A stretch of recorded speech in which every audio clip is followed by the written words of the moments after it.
Hello again, everybody. I am Travis Big League Berardi, and welcome to another edition of the Stat Leaders, brought to you by Spitzer of Mansfield. If you need a vehicle, find the fine folks at Spitzer. They will hook you up.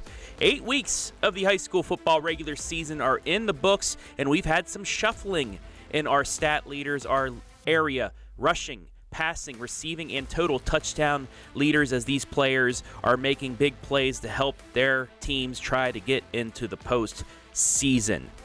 So let's see how that shuffling's gone on, because our first stat category has that.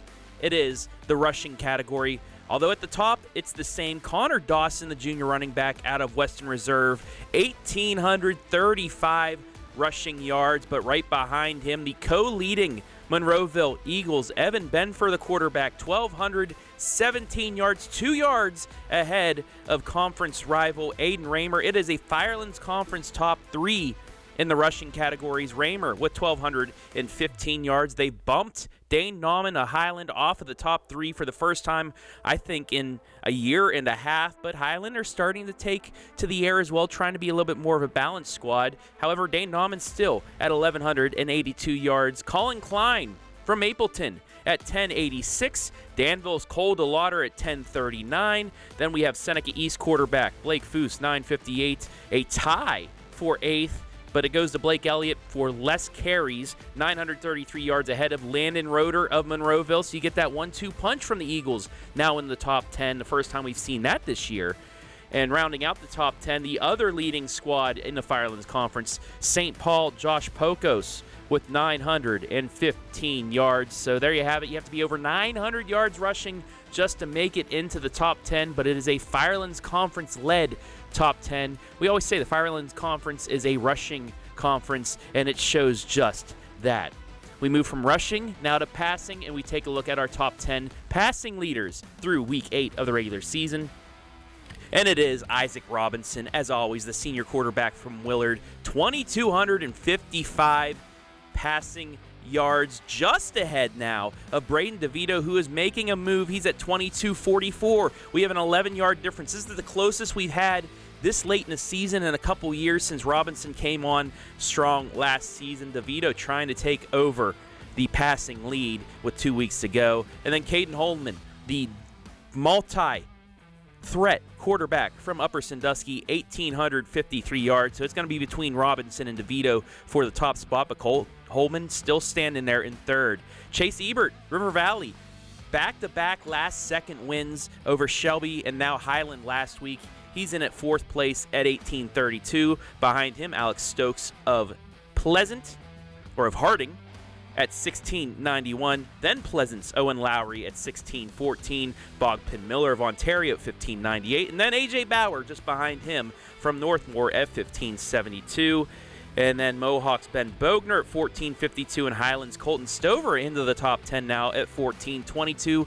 So, like the Firelands Conference being the rushing leaders, it is the MOAC that is being the passing leaders, as we see at the top. Maybe we have a new champion this year. Robinson getting quite the test from Braden DeVito. Now to the guys that are catching these passes, the top 10 receiving leaders in the area, and it is Robinson to Robinson once again, 1,078. That is 178 yards ahead of the number 2 receiver, Ramsey from Shelby. So passing and receiving, both categories, number 1 Willard, number 2 Shelby. Ramsey at exactly 900 yards receiving.